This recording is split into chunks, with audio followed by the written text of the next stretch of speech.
talong. Guys, yan o. Diba? Magtotorta kasi tayo ng talong. Diba ang talong, kapag totortahin mo, diba, inaalisan niya ng balat. O, ayan.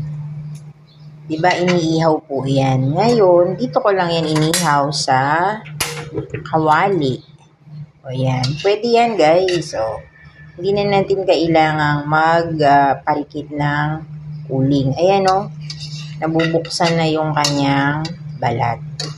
So, ngayon, yan, o. Tumutulo na siya. Bubuksan natin yan. Tapos, lalagay natin. Tatanggalan natin ng balat.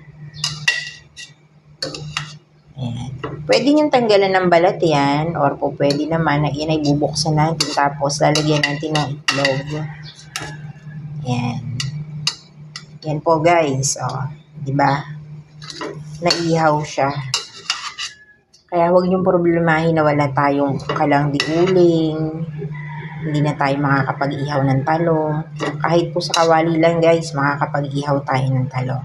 So, guys, yan po ang ating inihaw na talong sa kawali.